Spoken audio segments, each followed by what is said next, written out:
Sir আমাদের 8 নম্বর math যেটা বলছে আমরা দেখতেছি 8 নম্বর ম্যাথ এটা একটা বস্তু স্যার এটা একটা বস্তু এই যে একটা বস্তু 10 গ্রাম এটা মাটি থেকে 50 মিটার উপরে তো এমন বস্তুর কার্যকর বল বলে দিছে যে বলের কারণে ত্বরণ সৃষ্টি হয় M2 বস্তুর কার্যকর বল বলা কার্যকর বল মানে যে বলের কারণে ত্বরণ সৃষ্টি হয় মনে রাখবা বলছে এমন বস্তুর উপর বায়ুর ঘর্ষণ বল কত এমন বস্তুর উপর বায়ুর ঘর্ষণ বল কত এই যে বায়ুর ঘর্ষণ বল নির্ণয় করো কোন বস্তুর উপর M1 বস্তুর উপর তাহলে স্যার আমরা একটু দেখি M1 বস্তুর উপর কি কি বল কাজ করতেছে একটা হইতেছে স্যার তার ওজন কাজ করতেছে নিচের দিকে এই যে একটা তার ওজন কাজ করতেছে নিচের দিকে আরেকটা বল কাজ করতেছে বাতাসের বাধা উপরের দিকে তাহলে স্যার আমি যদি লিখি ওজন নিচের দিকে বাতাসের বাধা উপরের দিকে এমন বস্তুর উপর বায়ুর ঘর্ষণ বল তাহলে একটা বস্তু এমন বস্তুটা এইটা মাটি থেকে 50 মিটার উপরে আছে তাহলে ছেড়ে দিলে এমন বস্তু নিচের দিকে পড়বে তাহলে ওজন নিচের দিকে বাতাসের বাধা উপরের দিকে ওজনটা স্যার নিচের দিকে বাতাসের বাধা উপরের দিকে ওজনটা নিচের দিকে বাতাসের বাধা উপরের দিকে তাহলে স্যার দুইটা বল কাজ করতেছে দুইটা বল কাজ করলে স্যার সূত্র কি সামেশন F সমান সমান ma তাহলে ওজন আর বাতাসের বাধা যদি বাতাসের বাধা বেশি হতো তাহলে বস্তু উপরে যাইতো বস্তু যেহেতু নিচের দিকে পড়তেছে তার মানে ওজন বেশি এই কারণে ওজন থেকে আমি বাতাসের বাধা বিয়োগ করে দিলাম সমান সমান স্যার ma এবার স্যার ওজনের সূত্র কি mg w এর জায়গায় একটাই সূত্র mg মাইনাস fb সমান সমান ma স্যার আমার কথা হইতেছে যে এইখানে এই বস্তু যখন নিচে পড়বে তারপর দুইটা বল ওজন নিচের দিকে বস্তু নিচে পড়ার সময় বাতাস ওরে উপরের দিকে ধাক্কা দেবে তাহলে দুইটা বলের কারণে summation F equal to ma যেহেতু ওজন বেশি তাই ওজনের থেকে fb বিয়োগ দিছি সমান ma ওজনের একটাই সূত্র w ইকুয়াল টু mg এখন স্যার শুধু আমি মানগুলা বসাবো স্যার আমার দরকার m যেটা কিনা বস্তুর ভর স্যার আমি একটা m খুঁজে দেই এই যে দেখো এই যে m এই যে m1 এর মান বলছে 10 গ্রাম তাহলে স্যার 10/1000 g এর মান স্যার কত 9.8 স্যার এই যে আমার fb হইতেছে স্যার বায়ুর ঘর্ষণ বল তাহলে স্যার আমি মাইনাস করলাম fb সমান সমান আবার আমার একটা ভর লাগবে স্যার ভর তো এখানে বলেই দিছে কত 10/1000 তাহলে 10/1000 ইনটু a যে ত্বরণ মানে যে ত্বরণে বস্তু নিচে পড়ে স্যার দুইটা কথা বলি মনোযোগ দিয়ে শুনো এই বস্তু নিচের দিকে পড়ার সময় জি এর মান 9.8 বসাই দিতাম এই ত্বরণের জায়গায় 9.8 বসাই দিতাম যদি বাতাস না থাকতো কিন্তু বাতাসের বাধা থাকলে পড়ন্ত বস্তুর বেলায় জি এর মান 9.8 বসানো যাবে না এই প্রশ্নে সবচেয়ে ভালো যে জিনিসটা এটা হচ্ছে এমন বস্তুর কার্যকর বল বলে দিছে কার্যকর বল কি এফ যে বলের কারণে ত্বরণ সৃষ্টি হয় তাহলে আমরা উপরে লিখবো কার্যকর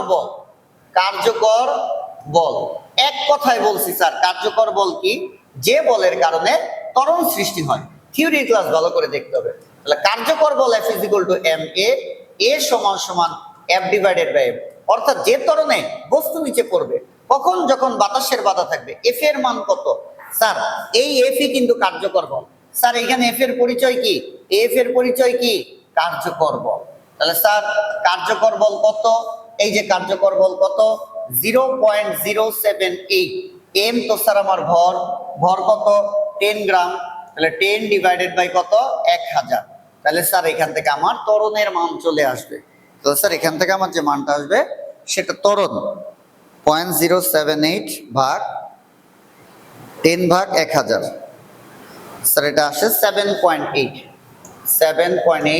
ms ইনভার্স 2 তাহলে 7.8 তাহলে এরপরে স্যার আমরা একটু ক্যালকুলেশনের দিকে যাই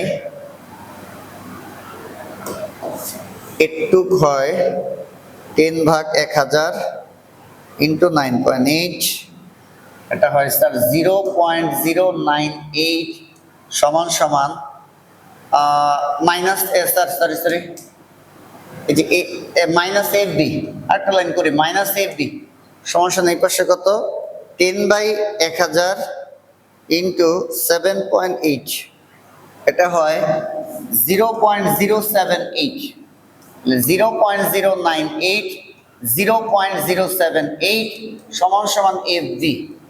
তাহলে FB সমান সমান 0.098 মাইনাস 0.078, এটা হয় স্যার 0.02 নিউটন।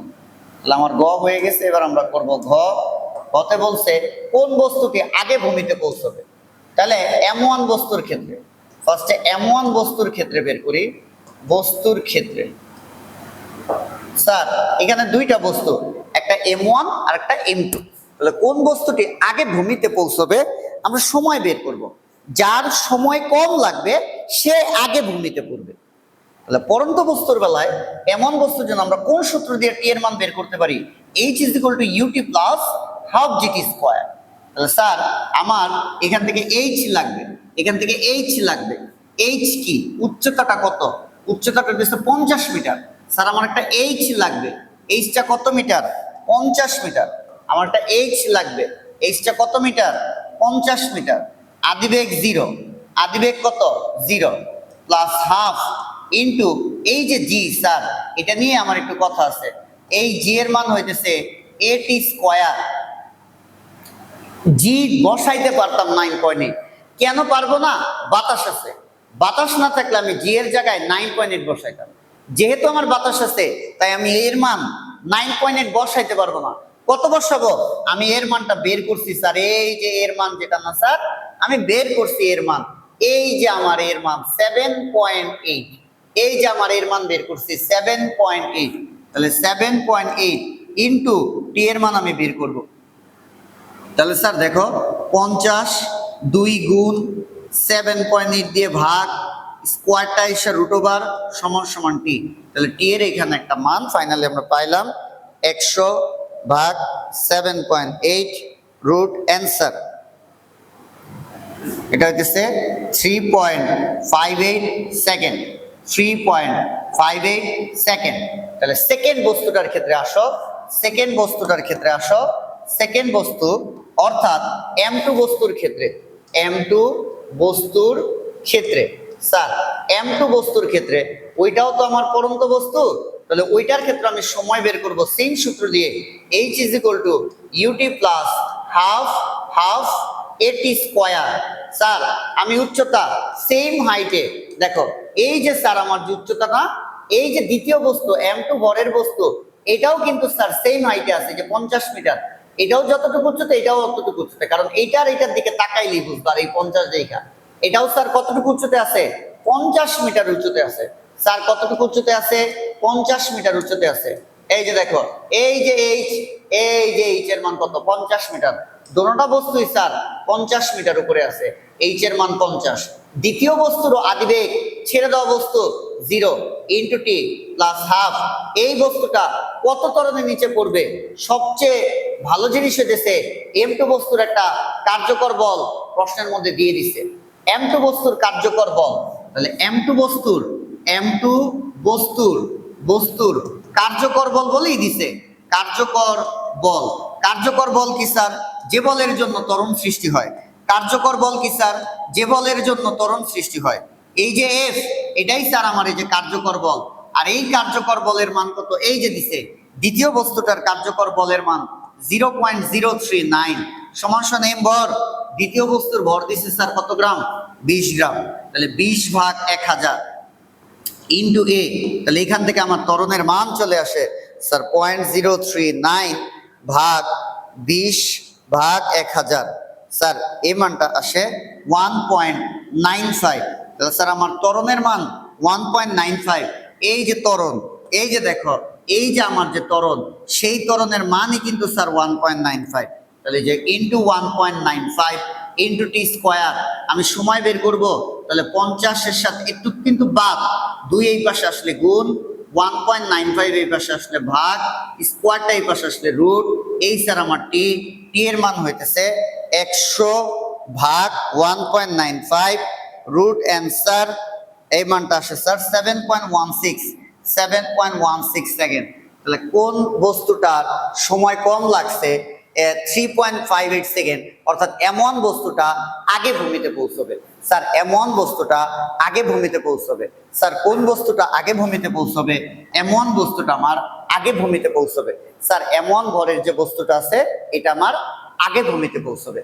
আমি যদি বলি কোন বস্তুটা আগে ভূমিতে পৌঁছবে, এমন বস্তুর ক্ষেত্রে আমরা এই সূত্র বের করছি, M2 বস্তুর ক্ষেত্রে আমরা সেম সূত্র বসাইছি, H = UT + RT স্কয়ার। দুটোটা বস্তুর আদিবেগ 0, ছেড়ে দেওয়া বস্তু, দুটোটা বস্তুর হাইট সেম। কারণ স্যার এই জায়গাটা আর এইটার দিকে তাকাইলেই বুঝবা যে এটাও 50 মিটার, এটাও 50 মিটার উপরে আছে।